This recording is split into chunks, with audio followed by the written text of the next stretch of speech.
La última sesión habíamos visto lo que es el campo conservativo.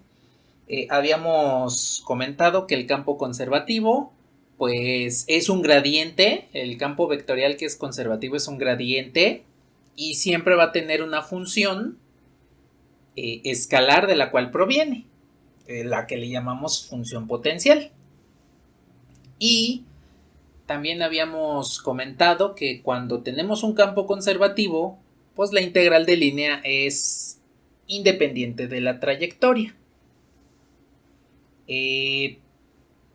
Habíamos visto que la integral de línea es independiente de la parametrización, pero cuando tenemos un campo conservativo, pues resulta que ese también es independiente de la trayectoria. No importa cuáles sean, cuál sea el camino que se siga desde el punto inicial hasta el punto final, al calcular la integral en un campo conservativo, solamente tendríamos que evaluar la función potencial de en un punto y en otro. Bueno, habíamos visto cuáles son las restricciones para poder determinar si se trata o no de un campo conservativo y habíamos también visto cómo obtener esa función potencial. Entonces, a partir de este momento ya podemos comentar. Antes de hacer cualquier integral de línea, veamos si el campo es conservativo. Porque, por ejemplo, ¿qué sucede si vemos que tenemos que integrar a lo largo de una trayectoria cerrada? Y pues comenzamos a hacer la parametrización de la curva, obtenemos la diferencial de trayectoria, obtenemos el campo evaluado, hacemos el producto punto y hacemos la integral y nos da 0. Y pues resulta que teníamos desde inicio que el campo era conservativo. Y pues si es conservativo a lo largo de una trayectoria cerrada, pues el valor de la integral es 0. Y pues en lugar de haber calculado todo ese proceso de la integral que hemos visto, pues nada más teníamos que decir el valor de la integral es 0 porque el campo es conservativo. Entonces debemos primero, antes de hacer cualquier cosa, determinar si el campo que estamos trabajando presenta estas características, que se trate de un campo conservativo. Bueno, pues entonces vamos a trabajar con este campo f. Nos dice, calcula la integral de línea de f sobre la trayectoria que tienen ahí. Nos dan una trayectoria en ecuaciones cartesianas. Tendríamos que parametrizar. Y nos dicen que la trayectoria, la integral de línea, la vamos a evaluar desde el punto P hasta, ahí me faltó ponerles el punto Q. Ese es Q. Bueno, entonces, pues lo que necesitamos realizar es primero determinar si el campo es conservativo. Si el campo es conservativo, pues lo único que hacemos es obtener su función potencial, nos olvidamos de la trayectoria y nada más evaluamos la función potencial en el punto P y hasta el punto Q, punto inicial P, punto final Q de esa evaluación. Pues a ver, calculemos pues de este campo, vamos a determinar si se trata o no de un campo conservativo.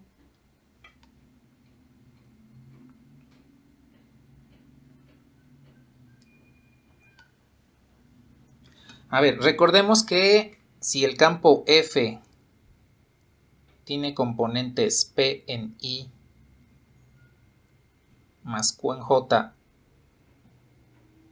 más R en K, entonces F va a ser conservativo si la parcial de P respecto de Y es igual a la parcial de Q respecto de X.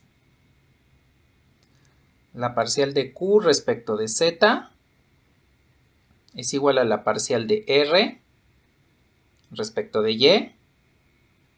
y la parcial de P respecto de Z es igual a la parcial de R respecto de X.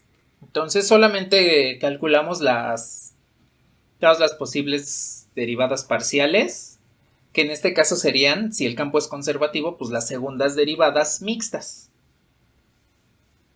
para cada variable.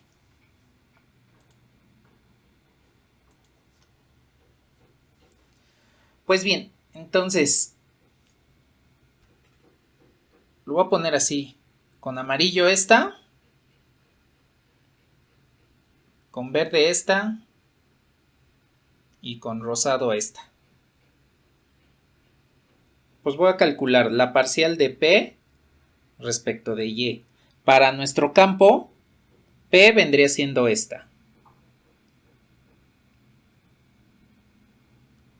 6xy z cuadrada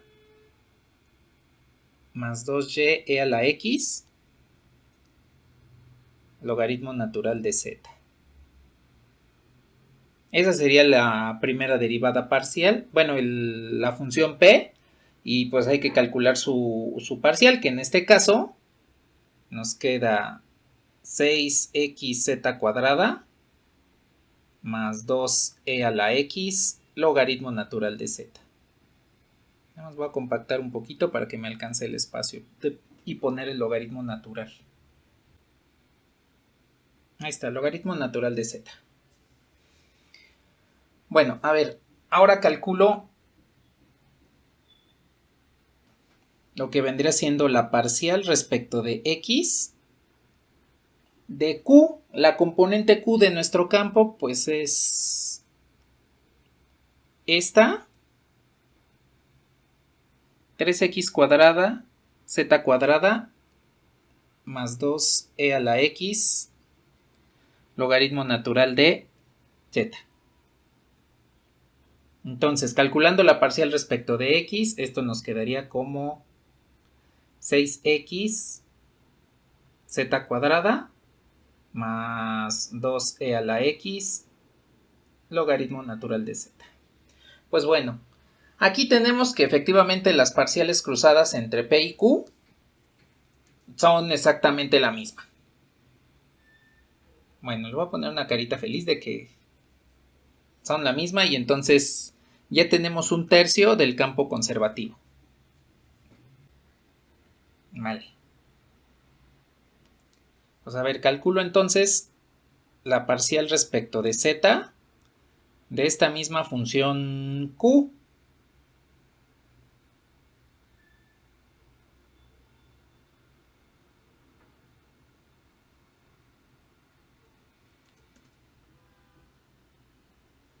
Y pues derivando parcialmente respecto de z, esto nos queda 6x cuadrada z más 12 a la x sobre z.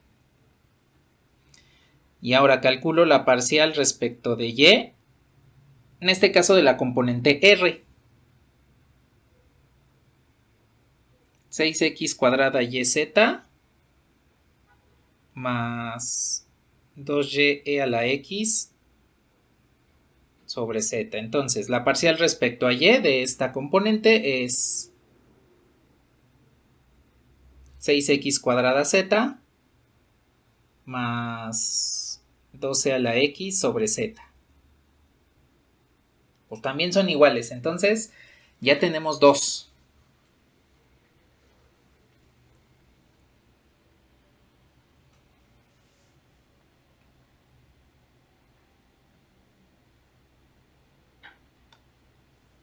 Y por último,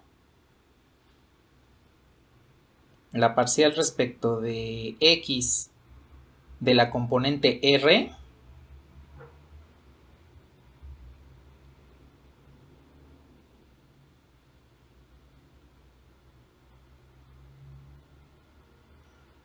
en este caso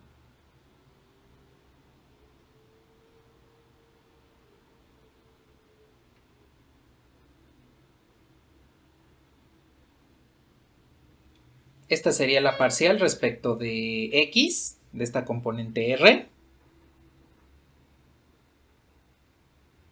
y la parcial respecto de z de la componente en P.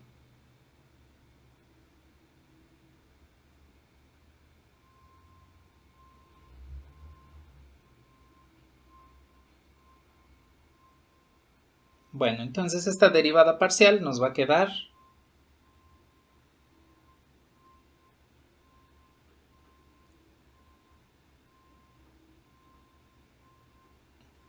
de esta forma. Y pues también tenemos que son iguales. Bueno, pues entonces tenemos que las tres condiciones del campo conservativo se satisfacen. Y por lo tanto, nos olvidamos de la trayectoria. Ya ni siquiera tenemos que pelearnos con la parametrización de la curva. Ya con esto podemos decir que como el campo es conservativo, solo obtenemos la función potencial y lo evaluamos en los puntos que nos están dando de la trayectoria. Eso es lo único que vamos a realizar para este campo en particular.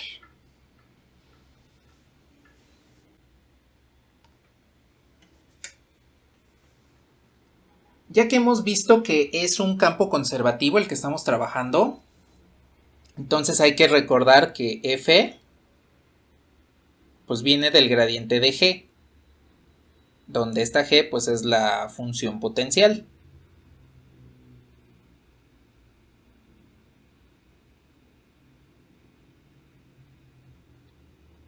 Y si queremos calcular la integral de línea, pues la integral de f diferencial de r va a ser igual a la función potencial evaluada en el punto final, que en este caso es q, menos la función potencial evaluada en el punto inicial. Punto final menos punto inicial.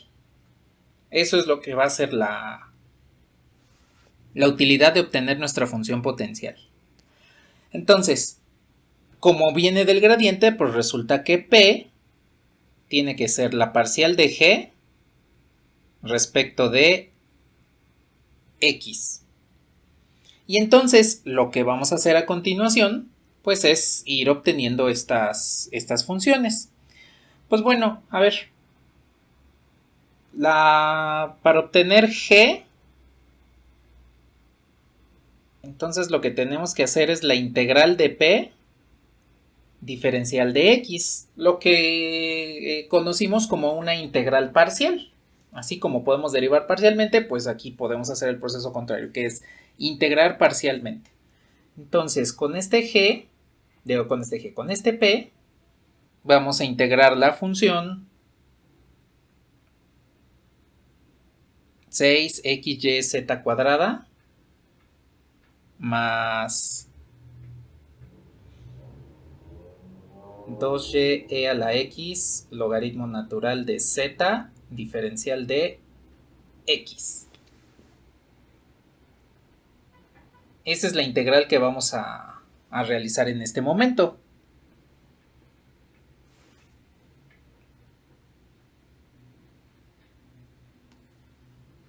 Entonces, esto pues lo integramos. Entonces, la integral de 6xyz cuadrada respecto de x, pues nos queda como 3x cuadrada y z cuadrada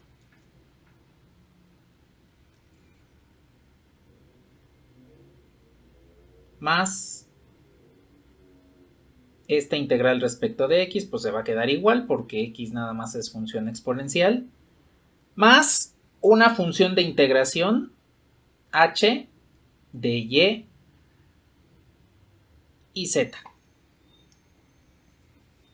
Entonces recordemos que esa función de integración viene porque cuando derivamos parcialmente toda esta expresión respecto de x, como h no depende de x, pues esa derivada parcial va a valer 0.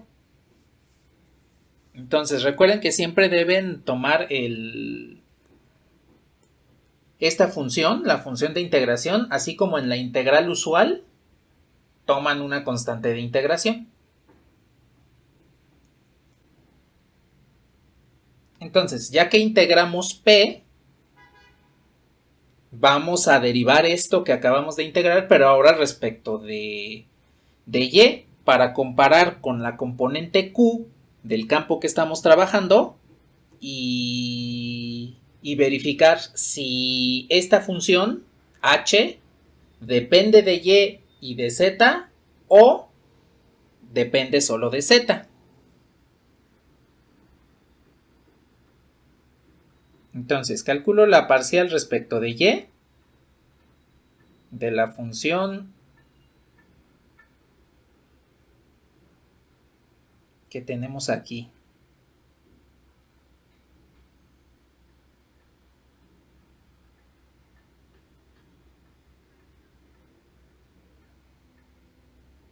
Ah, sí es cierto. Este no va, cierto, cierto. Y esto nada más lo recorro.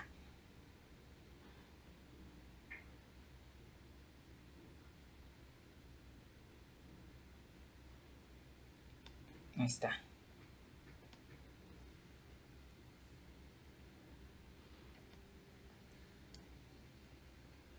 Nada más voy a dejar H. Ya sabemos que H depende de Y y de Z. Entonces nada más voy a dejar H.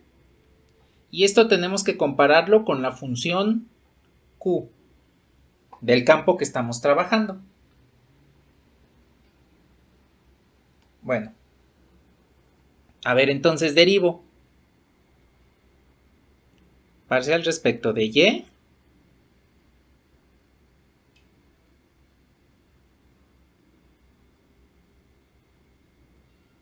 Vendría siendo esta. Y la función Q, la componente en Q,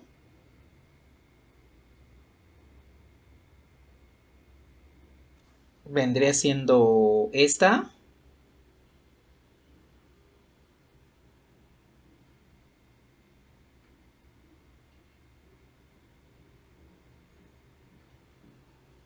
Y pues podemos entonces comparar elemento a elemento, ¿no? Que vendría siendo este, pues es el mismo que este. Este, pues es el mismo que este. Eso quiere decir que la parcial de H respecto de Y es igual a 0.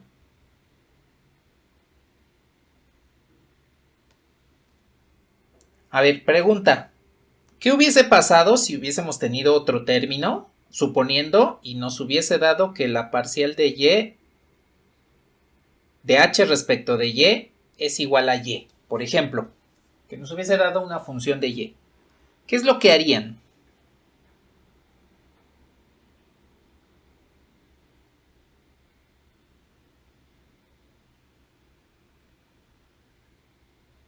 Eso significa que H depende de Y. Entonces lo que tendríamos que haber hecho es integrar solamente esta parcial H de Y, integrar respecto a esa variable, y entonces ya obtendríamos la función H original más una función K que dependería de Z. Que dependa de Y y de Z, sí. Por ejemplo, que nos hubiese dado que la función parcial de H respecto de Y nos hubiese dado, por ejemplo, Z cuadrada, que nos hubiese dado ese término. Cuando integramos respecto de Y,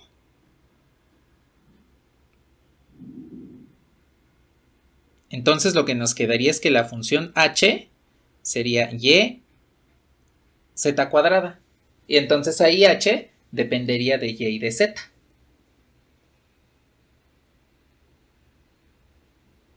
Ya cuando tenemos ahí Z involucrada en la parcial, significa que depende de esas dos. Bueno, entonces la función parcial de Y, parcial de H respecto de Y es igual a 0. Eso quiere decir que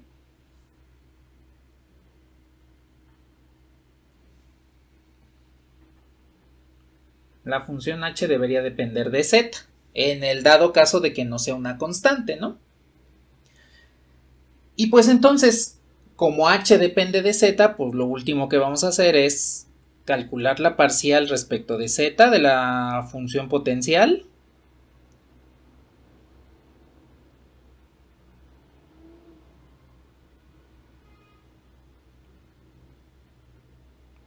Y en este caso, pues compararla con la función r, la componente r del campo vectorial. Y entonces, a ver, la parcial respecto de z, pues nos queda 6x cuadrada y z más 2y e a la x logaritmo 1 entre z. La parcial de ese logaritmo pues es 1 entre z. Más la parcial de h respecto de z. Y al comparar con la componente, que la componente en r es 6x cuadrada y z más 2y e a la x sobre z, pues otra vez este se simplifica con este y este se simplifica con este, lo cual, como en el ejemplo anterior, nos indicaría que h de z, la parcial de h respecto de z es igual a 0 y pues en consecuencia solo tenemos una constante. Con esto pues ya podemos establecer que la función potencial g, que depende de x, y, z,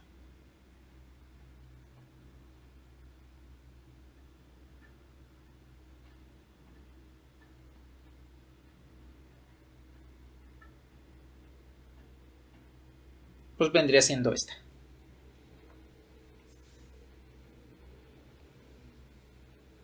De la misma forma que en cálculo integral, para determinar el valor de esa constante, pues lo único que necesitaríamos sería un valor de la función original. Por ejemplo, que g de x, y, z, al evaluarla en 1, 2, 3, pues me dé tal valor y entonces con eso pues ya podríamos determinar cuánto vale la constante, ¿no? Es exactamente igual que como lo vieron en cálculo integral. Pues bueno, ya obtuvimos entonces la función potencial. Ya con esta función potencial podemos evaluarla con los puntos P y Q y calcular el valor de la integral. Pues entonces, ya nada más para terminar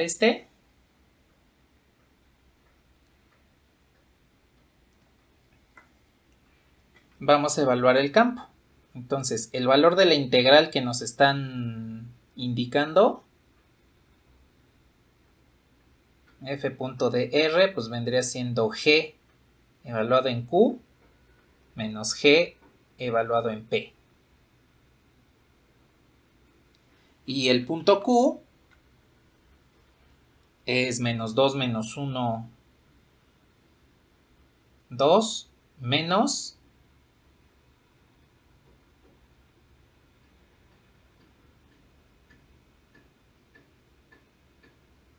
el punto P, que es 1, 2, 1. Bueno, a ver, si evaluamos entonces el campo G en menos 2 menos 1, 2, a ver, lo que obtenemos es menos 2 al cuadrado es 4, y 2 al cuadrado pues sería 4, 4 por 4, 16. 16 por 3 son 48. Por y, que vale menos 1, pues la primera parte es menos 48. Evalúo la siguiente, que nos quedaría menos, como y es menos 1, pues nos queda menos 2 e a la menos 2 logaritmo natural de 2. Eso vendría siendo la evaluación del campo G con Q, con menos 2, menos 1, 2. Y por último, la evaluación del campo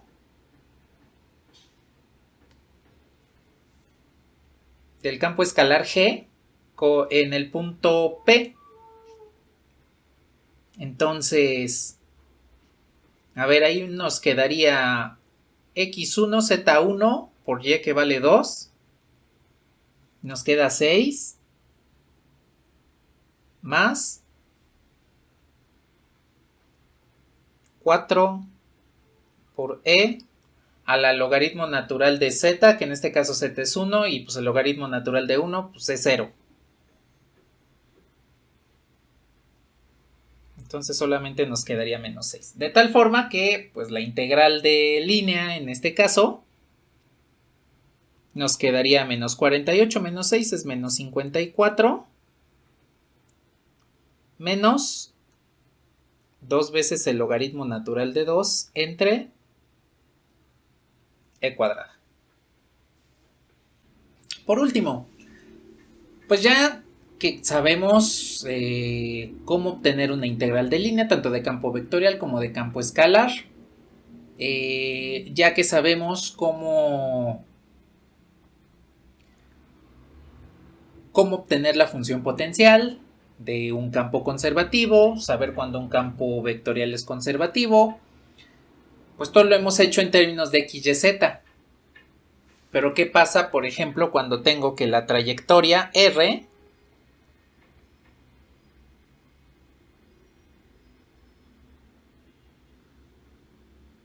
depende de otros dos parámetros?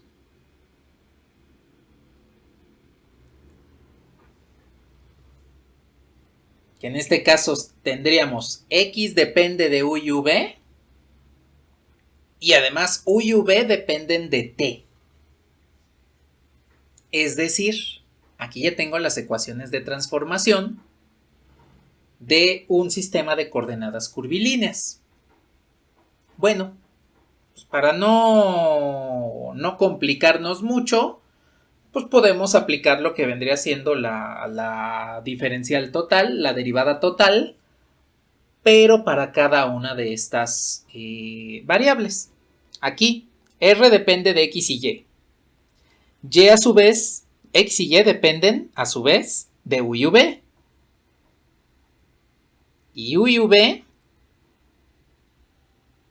dependen del parámetro t. Entonces lo que vamos a hacer es calcular, por ejemplo, la derivada de x respecto de t. Porque recordemos que eso es lo que hacemos para calcular la diferencial de trayectoria.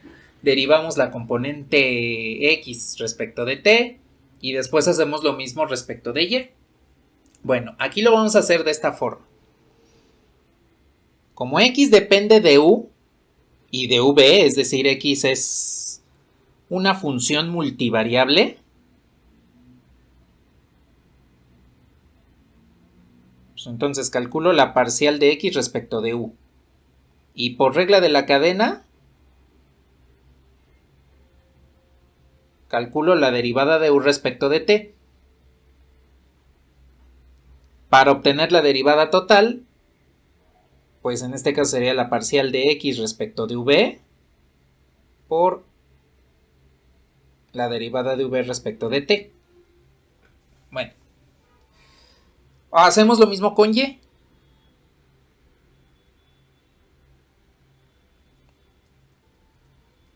La derivada de y respecto de t es igual a la parcial de y respecto de u por la derivada de u respecto de t más la parcial de y respecto de v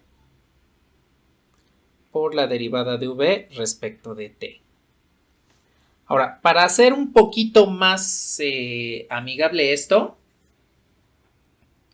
lo voy a escribir de la siguiente forma. Pues voy a utilizar la parcial de las parciales de x de esta forma y la parcial de u respecto de t la voy a poner así. Más x respecto de v por la parcial de v.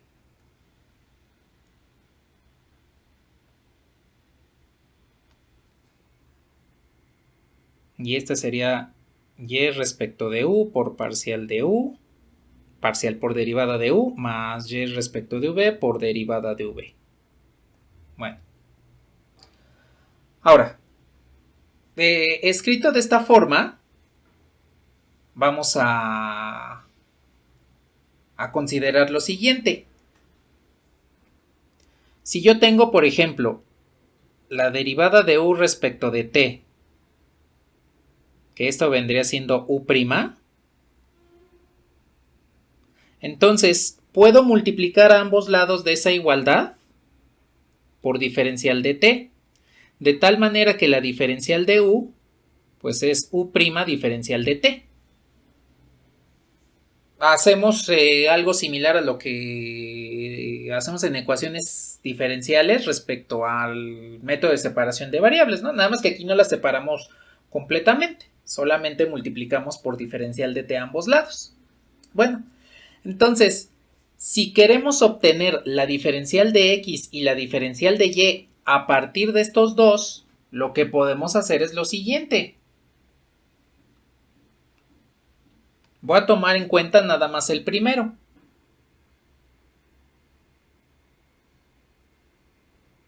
La diferencial de x la obtendríamos al multiplicar a ambos lados de la igualdad por diferencial de t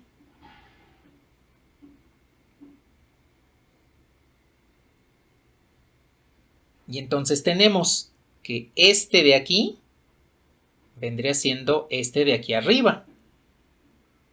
Entonces, la diferencial de x nos quedaría como la parcial de x respecto de u, diferencial de u, más la parcial de x respecto de v. Y entonces, este que tenemos aquí, siguiendo el mismo procedimiento que hicimos aquí arriba, debe ser la diferencial de v.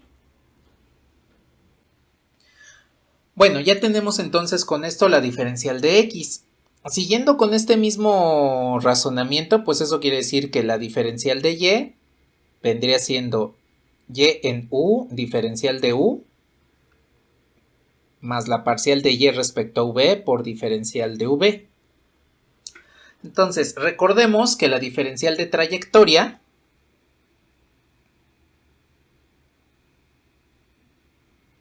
pues vendría siendo diferencial de x en y más diferencial de y en j.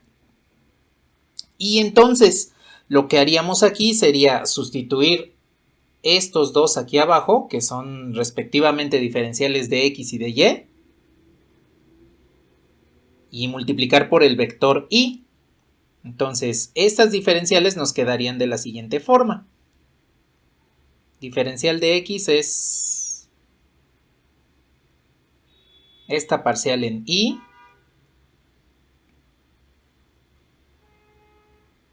más esta parcial también en y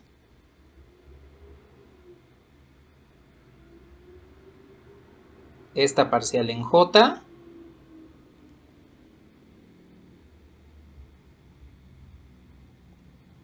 y esta otra parcial también en j. Entonces, lo único que hice fue la diferencial de x la sustituí aquí y la diferencial de y también la sustituí ahí.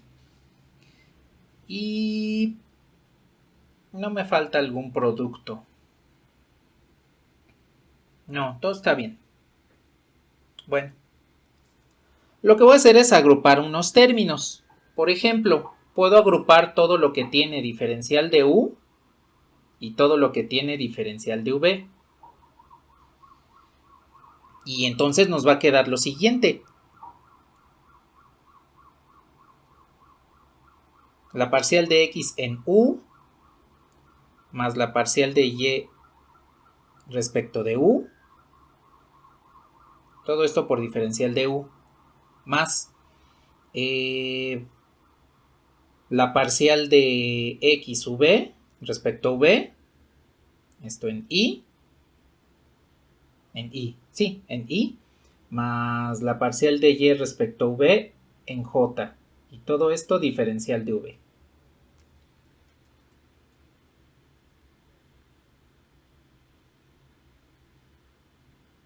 Ahí está. Bueno, ahora, ¿para qué hice esa factorización.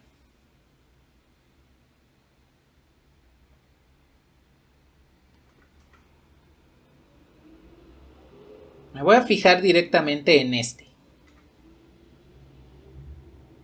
Y voy a regresar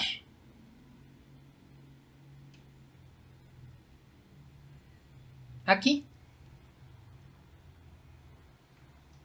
Si yo derivo x respecto a u en y y respecto a u en j, ¿están de acuerdo que es la derivada de r respecto de u? Entonces, la agrupación que acabo de hacer aquí, lo único que me está indicando es la parcial de r respecto de u diferencial de u más la parcial de r respecto de v diferencial de v. Esta sería la diferencial de trayectoria en coordenadas curvilíneas. Ahora, recordemos que la parcial de r respecto de u, pues no es otra cosa más que el factor de escala en u por su vector unitario, y la parcial de r respecto de v, pues vendría siendo el factor de escala en v por el vector unitario de v. Sustituyendo estos dos, este y este, aquí arriba, pues obtengo la diferencial de trayectoria. Y entonces la diferencial de trayectoria en coordenadas curvilíneas vendría siendo factor de escala en u, diferencial de u por el vector u unitario, más factor de escala en v, diferencial de v, en el vector v unitario.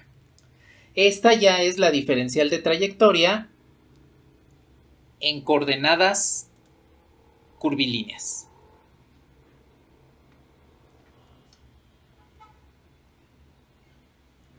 Si con esta diferencial de trayectoria en coordenadas curvilíneas tomo un campo vectorial, por ejemplo el campo vectorial f, que depende en este caso de u y v, tendríamos la componente p en el vector unitario u, más la componente q en el vector unitario v.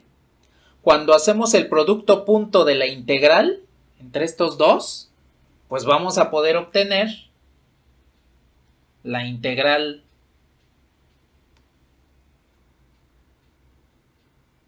de línea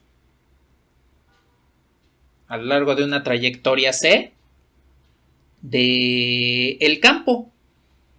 Entonces, hago el producto punto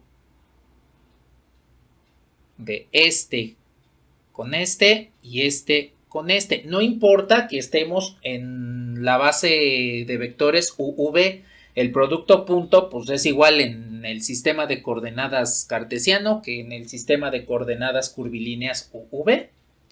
Entonces, la integral aquí nos va a quedar como P por el factor de escala U, diferencial de U, más Q por el factor de escala V, diferencial de V. Al aplicar el producto punto entre F, diferencial de R.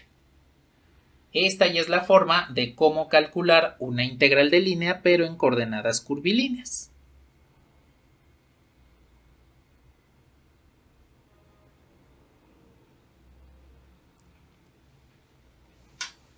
Entonces, dense cuenta que aquí, así como lo vimos anteriormente cuando calculamos algo de áreas en sistemas curvilíneos, pues las diferenciales se van a ver afectadas por el factor de escala. Y pues precisamente sucede esto, o sea, todo este desarrollo que hicimos, al final pudimos reducirlo a, pues como sabemos que la diferencial se multiplica por el factor de escala, pues la diferencial de x y de y van a ser sustituidas por el factor de escala diferencial de u, factor de escala diferencial de v. Ahora, esto es importante porque lo vamos a retomar en enero para lo que serían las integrales múltiples. Nada más esta parte de cómo formar la diferencial. De hecho, en su momento lo vamos a recordar. Y pues entonces, si tenemos un campo en términos de algún sistema de coordenadas que no es el cartesiano, esa sería la expresión que podemos utilizar para calcular la integral de línea.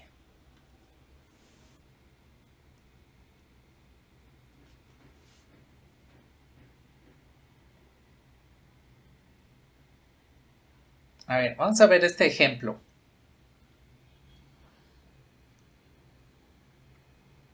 Vamos a calcular la integral. Ay, pero es esta. El punto va aquí. La integral de línea a lo largo de una trayectoria.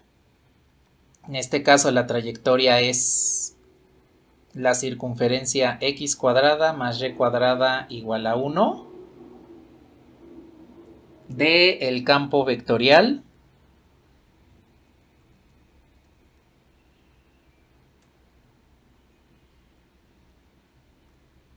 f de xy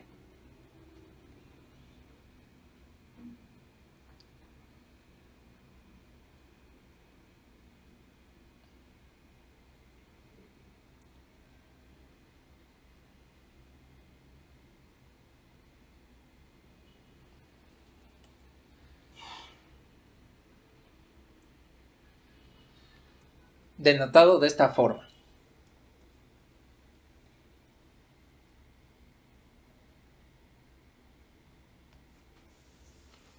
Entonces, lo que tenemos que hacer es utilizar esta trayectoria, este campo vectorial y calcular la integral de línea. Bueno, por esos denominadores se va a ver un poquito feo. De hecho, ustedes pueden sustituir la trayectoria ahí al momento de evaluar el campo, les da 1. El problema es que van a tener raíces, porque tendrían que despejar o y o x para tenerlas en términos de un parámetro en particular. Pero entonces, en lugar de estar pensando en el sistema XY, mejor pensemos, por ejemplo, en el sistema de coordenadas polares. ¿Por qué pensamos en el sistema de coordenadas polares? Bueno, a ver, recordemos que las ecuaciones de transformación de este sistema de coordenadas son x igual a r coseno de z,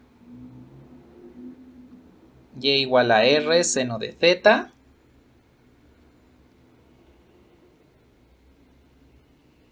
y la transformación inversa,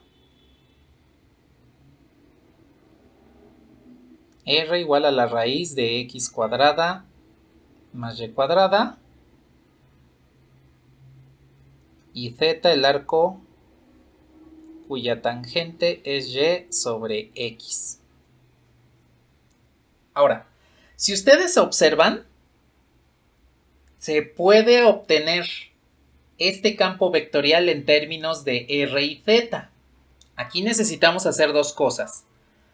Primero, encontrar la expresión de f en términos de estos dos parámetros nuevos, r y z. Y después de eso, hacer el cambio de coordenadas. Porque recuerden que no basta con hacer la sustitución de x y y por r y z.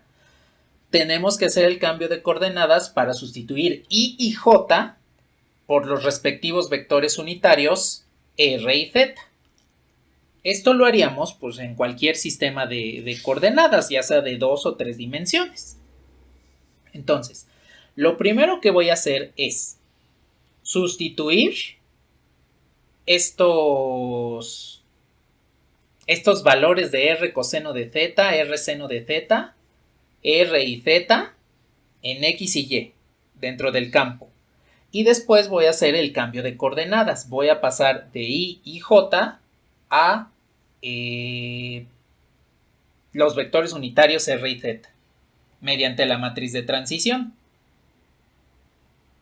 A ver, entonces, dense cuenta de lo siguiente. Voy a utilizar la primera componente. Menos y entre x cuadrada más y cuadrada. A ver, primero, si yo sustituyo y aquí arriba, me queda r seno de θ sobre x cuadrada más y cuadrada. Si ahora sustituimos estas dos aquí abajo, ¿están de acuerdo que les va a quedar r cuadrada?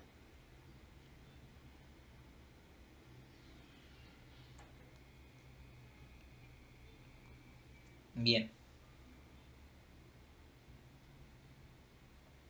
Hacemos el mismo proceso para la otra componente.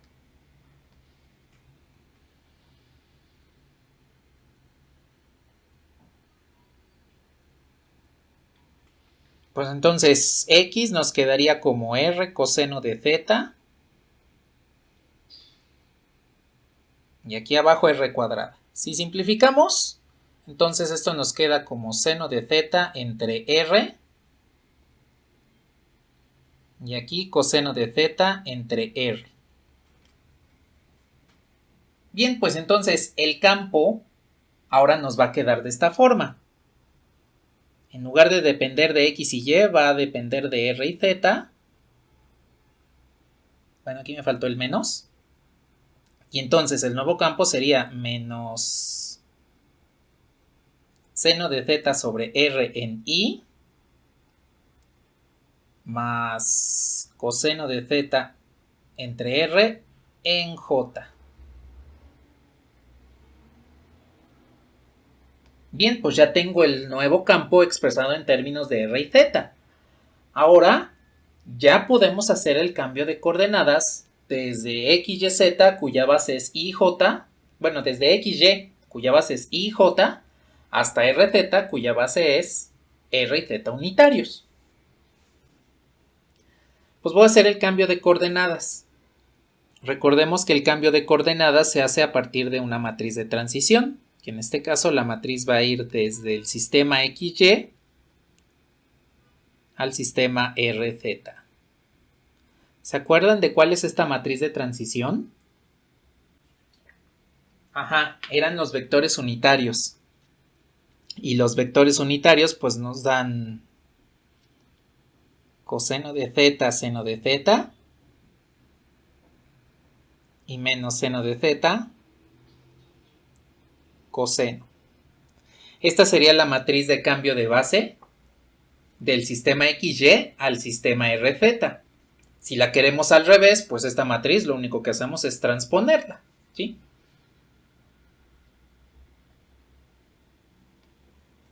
A ver, entonces, pues nada más voy a hacer el producto matricial.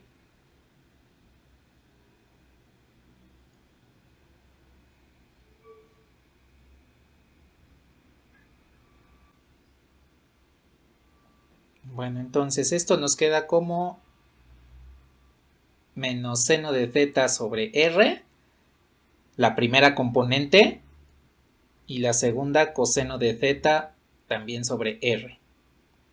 Y entonces esto nos va a devolver pues ya lo que vendría siendo el campo vectorial, pero ya en términos de los nuevos vectores.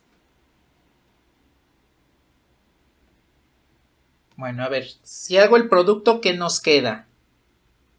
Hacemos el producto matricial y esto nos quedaría. De hecho, para no complicarnos mucho, como R es un valor, bueno, 1 entre R, es un valor que está multiplicando ambas componentes, por álgebra matricial, pues puedo factorizarlo, llamarlo de esa forma. De este vector que tenemos aquí, puedo factorizar 1 sobre R y sacarlo del producto matricial. Para que nada más hagamos el producto de la matriz de transición por menos seno de θ coseno de θ. Entonces, ¿cuánto nos devolvería el producto? A ver, el primer renglón por la columna, que nada más voy a multiplicar senos y cosenos. nos quedaría menos seno de θ coseno de θ más seno de θ coseno de θ. Abajo, segundo renglón por la columna, nos quedaría seno cuadrado de θ más coseno cuadrado de θ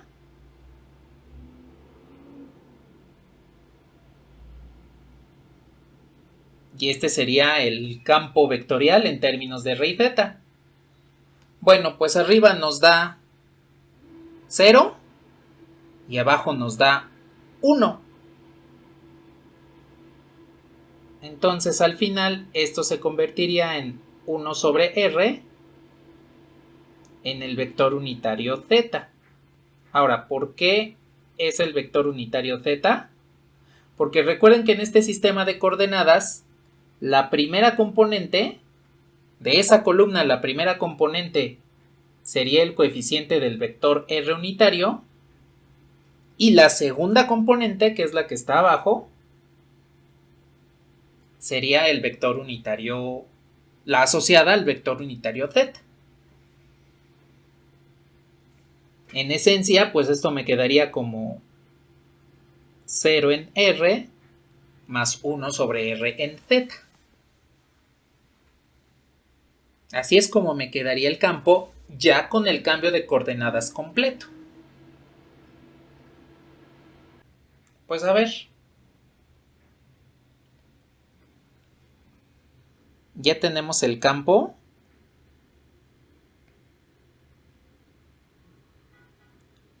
En términos del sistema de coordenadas polares. Y pues vean la simpleza de cómo nos quedó el campo. Teníamos en coordenadas XY fracciones y cuadrados, y al cambiar de coordenadas, pues el campo se convirtió en 1 sobre r en el vector z. La ventaja de hacer este cambio, pues es que como la derivada, que es invariante en los sistemas de coordenadas, pues la integral también va a ser invariante, y entonces podemos hacer este cambio de coordenadas, trabajar este campo vectorial con esta integral, y pues ya nos olvidamos de integrales complicadas. Ahora, nada más una cuestión. La trayectoria que nos piden es una circunferencia de radio unitario. Necesitamos pasarla a coordenadas polares.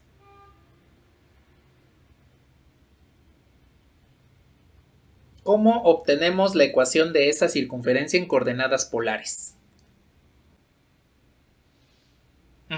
Sí, exactamente. Entonces, si sustituimos las ecuaciones de transformación, pues x cuadrada se convertiría en r cuadrada coseno cuadrado de θ, y se convertiría en r cuadrada seno cuadrado de θ. Factorizan r cuadrada para que les quede coseno cuadrado más seno cuadrado, que es 1, y pues obtenemos que r cuadrada es igual a 1.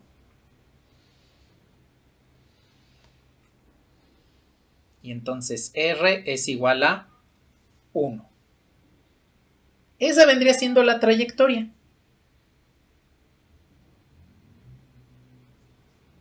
Entonces, la curva es la circunferencia de radio igual a 1. En coordenadas polares, una circunferencia no es otra cosa más que el radio igual a 1. Bueno, el radio igual al valor que tenga la circunferencia, ¿no? En este caso, pues es una circunferencia unitaria y el radio es igual a 1. Ahora, recordemos que toda curva pues depende de al menos un parámetro. ¿Cuál sería el parámetro que debemos variar para recorrer la circunferencia? Si ya sabemos que r vale 1.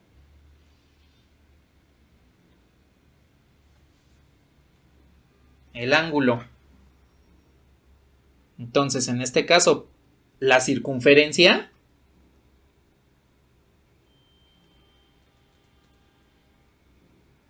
para que podamos recorrerla completamente, pues es z, la coordenada z, desde 0 a 2pi. Y pues con eso ya tenemos nuestra curva. Recordemos que al parametrizar una curva en otras coordenadas, pues nos quedaría la curva C, pues es R en el vector R unitario, que fue como lo calculamos en coordenadas curvilíneas.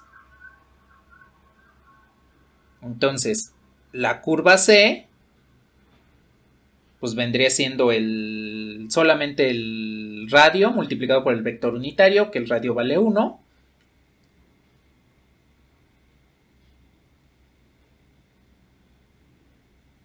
Y donde z va a variar desde 0 hasta 2pi para que podamos formar toda la circunferencia.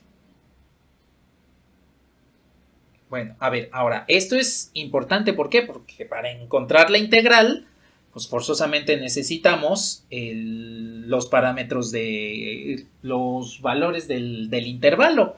En este caso, como estamos recorriendo toda la circunferencia, pues en este caso el intervalo vendría siendo desde 0 hasta 2pi.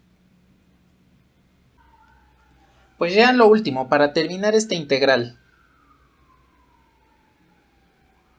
tenemos que entonces el campo que depende de r y z quedó expresado como 1 sobre r en z.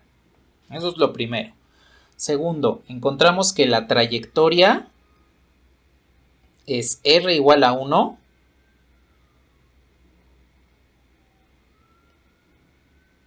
con z que va variando desde 0 hasta 2pi.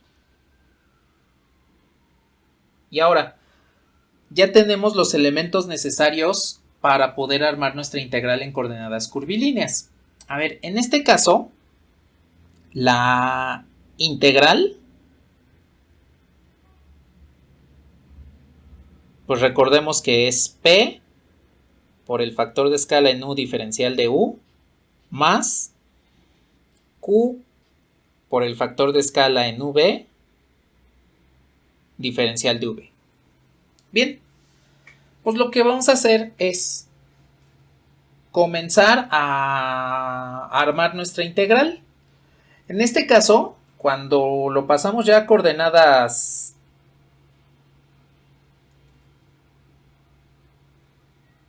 polares, que es el caso que estamos trabajando, pues esto nos quedaría como la componente P del campo por el factor de escala en R, diferencial de R, más la componente Q por el factor de escala en Z, diferencial de Z. Entonces, vamos a reunir un poco más de datos. ¿Se acuerdan cuál es el factor de escala en R? Exacto. ¿Cuál es el factor de escala en Z? Exacto.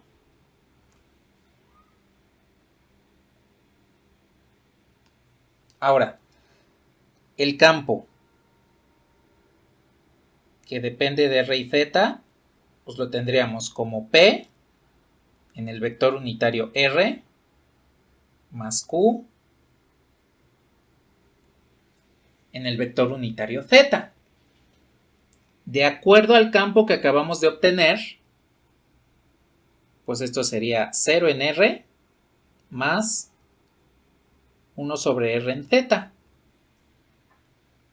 Y entonces, al sustituir estos valores para acá, pues ya tenemos nuestra integral. Bueno, casi, porque nos haría falta ahí unos pequeños detallitos. La integral a lo largo de la trayectoria pues sería la componente en P vale 0, pues entonces este término quedaría como 0. La componente en Q es 1 sobre R por el factor de escala en Z que es R por diferencial de Z.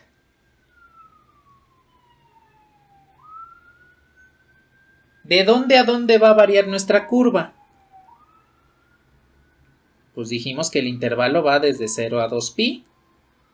Y r sobre r pues es 1 diferencial de z. Y por lo tanto, el valor de nuestra integral pues vendría siendo z evaluado desde 0 a 2pi.